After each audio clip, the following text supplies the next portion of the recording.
It's not uncommon for Malinois to be a little bit nervous, especially when you have rescue Malinois, right? Or when you have Malinois mixes, it's not uncommon for Malinois to be a little bit nervous.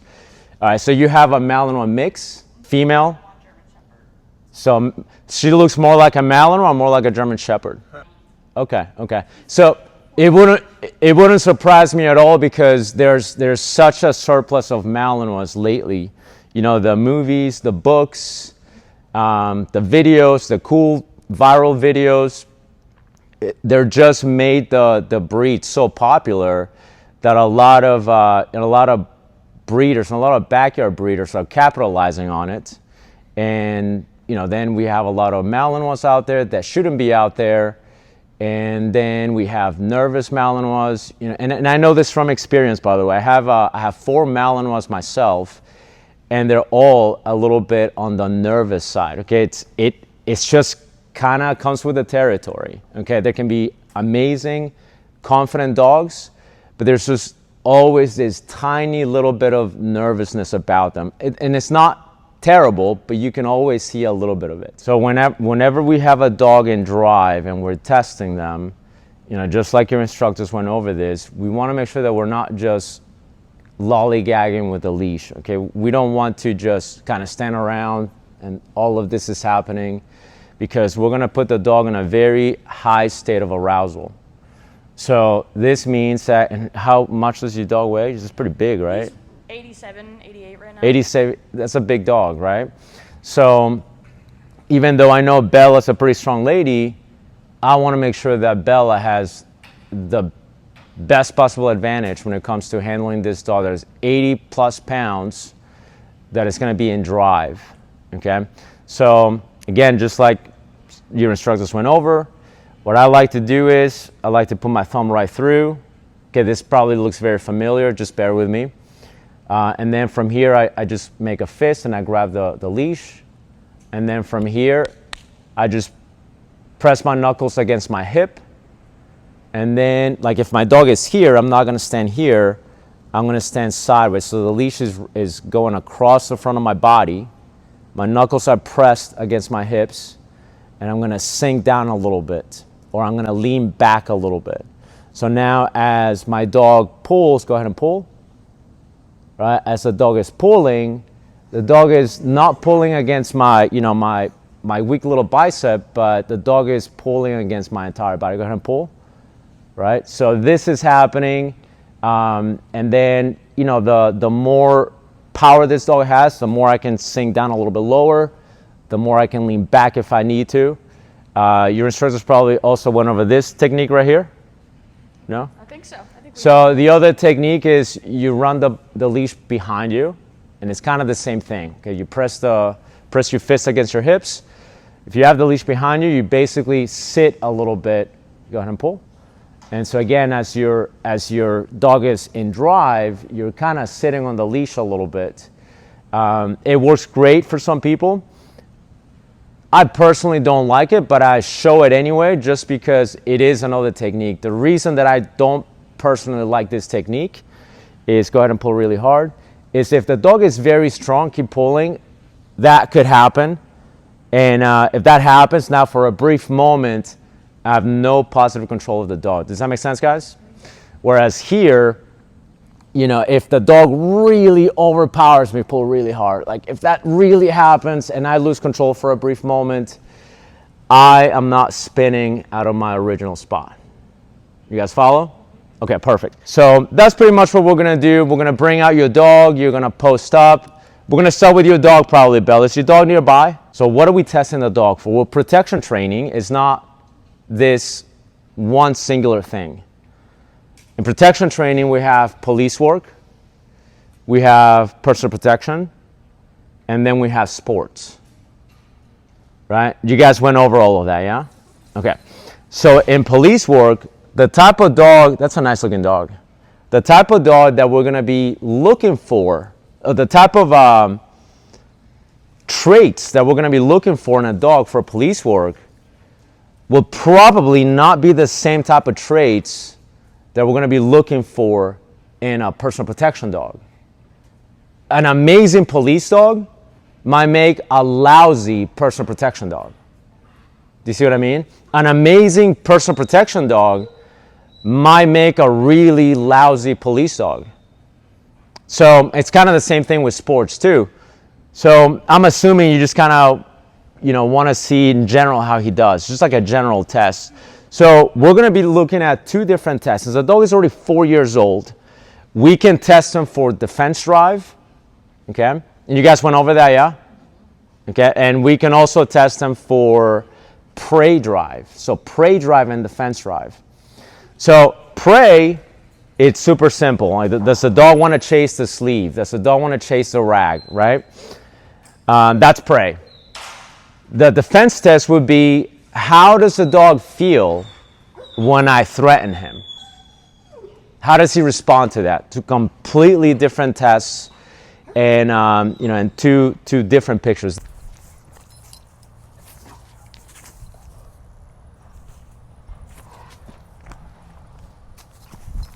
Good boy, very nice. What's this, buddy boy? What's this, buddy boy? Stay posted, stay posted.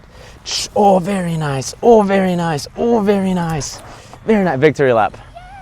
Stay posted, stay posted. Very nice. Oh, stay posted. Very nice. Very nice. Oh, oh, oh. Very nice. Good job. Good job, buddy boy. Come with, keep coming. Oh, very nice. Oh, very nice. Very nice. Good. And victory lap. Now I'm gonna put a little bit of pressure on him to see how he responds to the pressure. Very nice. Go boy. Very nice. Victory lap. Okay, I'm gonna show you guys a little bit closer over here what I'm looking for here, okay? Stay right there. Okay, now I want you to watch his eyes, okay? I'll tell you what I'm looking for here. What's this? Oh, very nice. Watch his eyes. Oh, very nice. What a good boy. Very nice. What a good boy. Oh, very nice. Very nice. Oh, oh, very nice. Good boy. Good job. Good. So you saw the squinting. Yeah. Typically something that we keep an eye out for when we're evaluating a dog. If they start squinting when I'm just waving a stick, this gives me an idea of what I'm going to be working on, right? I might not want this dog. If I'm evaluating him for police work, and possibly what I'm looking at is going to be a bit kind of like a high crime area, possibly not the dog for me. Because if he's already squinting with this, if we have a person that starts fighting back quite a bit, those gonna possibly want to run off. Now we can work on it. You saw the improvement there, right? Like little by little, I got him used to it and he wasn't squinting as much. I'm gonna do one more. It doesn't mean that it's a bad candidate. It just means that it's something that I need to be aware of. So I'm gonna do this. Oh, very nice. Oh, very nice. Keep coming. Oh, oh, oh, very nice. Oh, oh, oh, very nice. And victory lap. Good. That went really well, actually. This dog showed interest. The only thing I saw was just a little bit too much squinting when I was waving the stick, which is not uncommon. You typically see it more on the younger dogs because they're not used to seeing this. But this is something that we can work on. Towards the end, what I was doing is every time he would push forward, I would move this out of the way. So he'd push forward and I move this out of the way. So we're using, basically when we're letting him know, you get to control when this goes away. Does that make sense? So we can work on it that way, and we can certainly make this dog feel like this is nothing. And we can even condition it to this means really good things happen. This means you get to bite. This means you get to go forward. This means you get to have fun. So these are things that we can do to work on these little things. But again, if I have a very high standard for what I'm doing, and depending on what I'm doing, I might have to raise my standards. Look, if I have a person that tells me, primarily I'm doing scent detection. Generally, this is a nice area. I'd like to maybe have him do some handler protection, nothing major, but at least so that he can show presence. And you show me a dog like that, I'd be like, we got plenty to work. Like, this dog would be perfect for that. We can even build him up to a very nice level where he'll show a lot of power. But again, if you go, I'm going to go on missions, we're going to be going with the special forces, he's going to be biting insurgents, bad guys, it's going to be all kinds of obstacles. I'll just feel like we need to go to the next dog because at some point he might not like this. So the defense says there's no sleeve, there's no flirt pull, there's nothing fun about the defense test. All the defense test is, what do you do when there is a threat that is obvious and it is approaching? We're looking for basically a few different responses, and we will evaluate the dog, we'll assess the dog based on what they do. Right? So what's one response the dog could give if we present him with a threat and that threat is closing in? Anybody? What's one response what's one thing the dog could do? Be aggressive, right? What's another response the dog could? Be scared and then do what? Kind of Cower, hide, right? Yeah. Hide behind the owner. Just try to run away. So we have fight or flight there so far. What's another response the dog could do? Freeze, exactly. So we have those three responses. The dog could completely freeze, could go, please don't do anything, right? There's another response too that sometimes dogs will do when presented with this. Anybody want to guess at what that could be? So what it could be is this. The dog might go, I'm not going to fight. I'm not going to run away. I'm not going to freeze. But I'm going to use the fourth response would be, I'm going to use my social skills to try to de-escalate the situation. And so what they'll do is they'll try to make friends with the decoy. They'll start play bowing. They'll start, sniffing the ground. They'll start doing these displacement behaviors that basically tell you this dog does not want any conflict. He's telling me, let's just be friends. Let's not do this. Okay, so that is another thing that could happen. What I want to see if I'm evaluating a dog for protection training is I want to see fight, but I don't want to see the dog too quick on the trigger. Because if the dog is too quick on the trigger, we have lots of dogs out there in the world that do that, right? We call them like fear aggressive. It doesn't mean that they're good personal protection dogs. They're just fear aggressive and they're too quick on the trigger. So what I want to see is, I want to see a dog that will try to figure out what's going on, will let me possibly advance a little bit more, and when the dog realizes this guy's not going away, then they give me some power, right? Then they're telling me, F off. That to me is a good candidate because it's telling me it can think through the pressure. It can be aware of it, it can digest it, process it, and then make a decision that is more calculated than just, shooting everywhere and then, aiming later. Does that make sense, guys? So for a dog that is going to do personal protection, police work, we definitely want to see that. I've seen dogs and I've evaluated dogs that are too quick on the trigger. People automatically think this is going to be a great protection dog. And what ends up happening is they're just a liability. Okay? A dog that's a liability is not a good personal protection dog. You're going to get sued. You're going to be putting your dog away when people come into the house.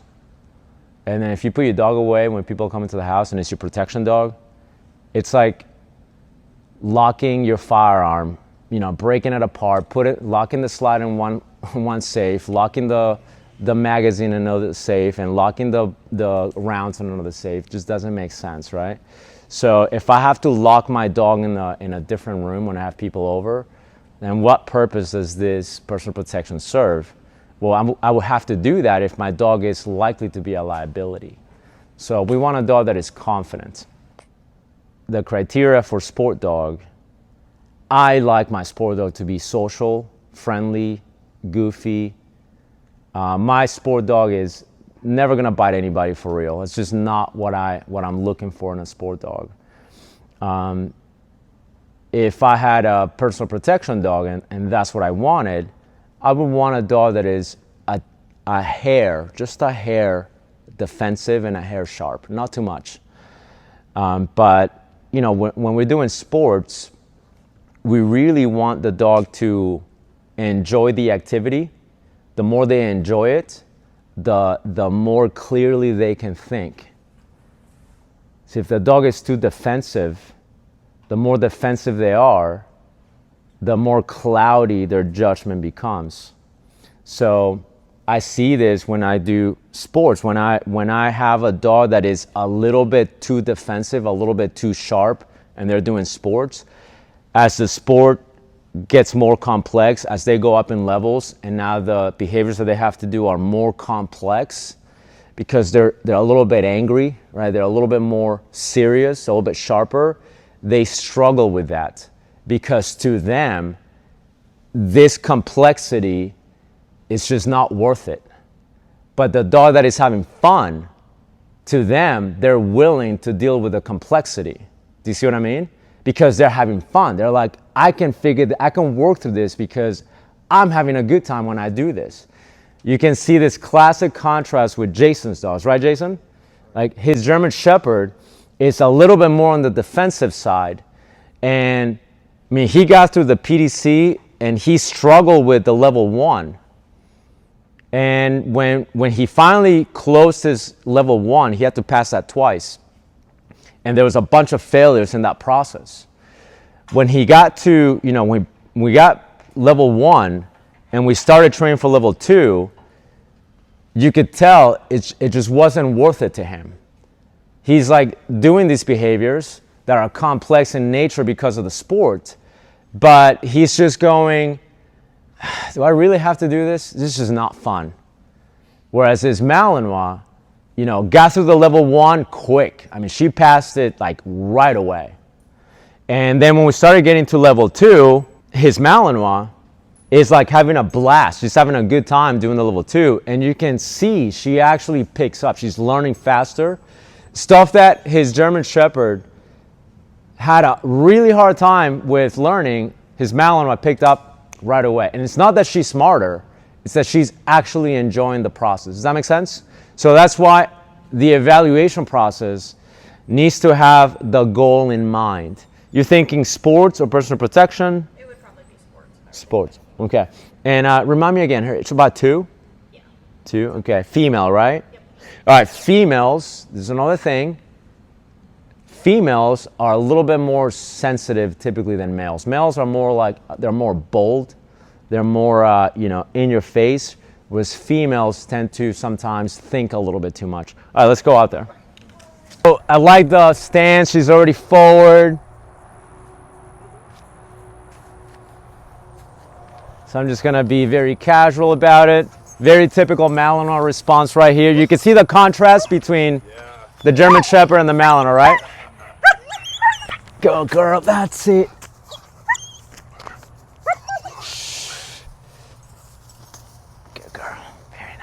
Good. Stay posted. Stay posted. Good girl. Very nice. Oh, very nice. Very nice. What a good girl. What a good girl. Very nice. Good girl. Oh. Oof. Oh, very nice.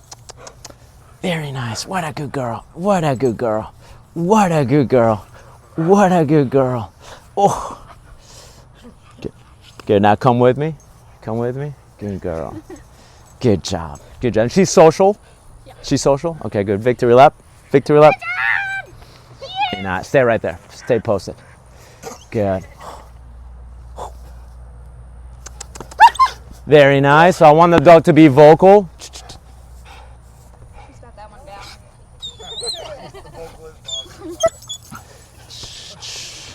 Oh, very nice. Very nice. Good, come with. Go. Oh, oh, oh. Keep coming. Ooh. Nice pushing grips. Good girl, very nice. Oh, ooh. Keep coming. Ooh. Oh, very nice full grip. Super, very nice. This is a nice dog. Oh. Good girl, very nice. When I tell you to let her go, you're gonna let her go, okay? Let her go. Very nice. Oh, very nice. Ooh, ooh, ooh. Very nice. What a nice girl. Good girl. Very nice. Good girl. Good girl. Very nice. Good girl. She's like, this is what I was made for. Yeah, seriously. She's definitely a Malinois. She behaves like one. She acts like one. She sounds like one. Good, very nice. This is a nice dog. I really like her. The dog did amazing. I mean, this is a nice dog. This is a prime candidate. She was pushing the entire time, full grip. When they pull a lot of times it's an indication that they don't want to be here. She was fine when I was petting her. Some dogs, if you touch them, they'll like start pulling really hard because it looks like they're trying to bite harder, but what they're doing is they're just telling you, don't touch me, I want to get away from you, and that's why they pull a lot. But when the dog pushes into it, as I'm touching her, that's the dog telling me, I don't know you, I never met you, but I like to play this game. So, great candidate. Let's do this. Any questions so far with either of these dogs or what we did? Oh, what is this?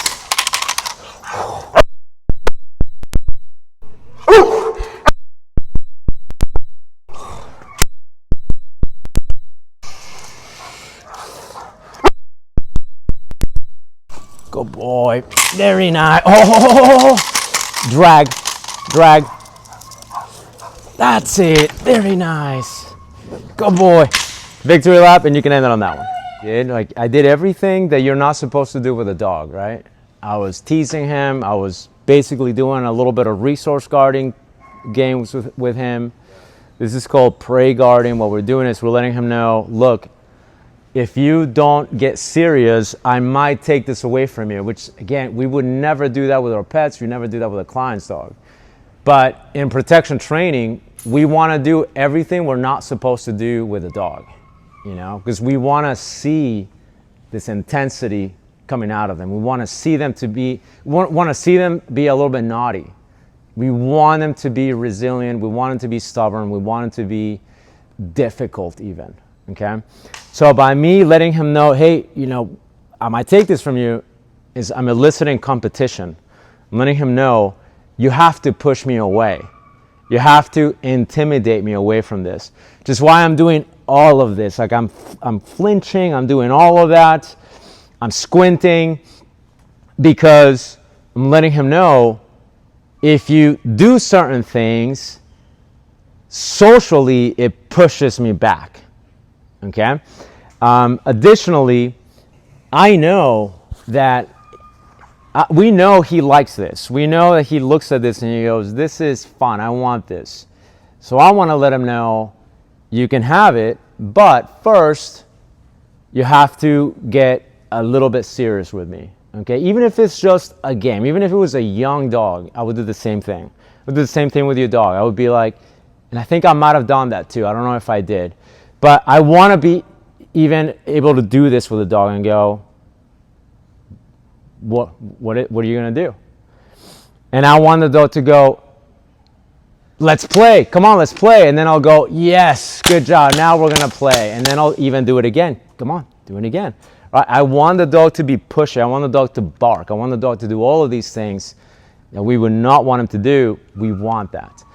Additionally, you also saw me telling her, you heard me telling Bella, don't out him, just choke him off. There's nothing wrong with outing. Outing is great. Obedience is great.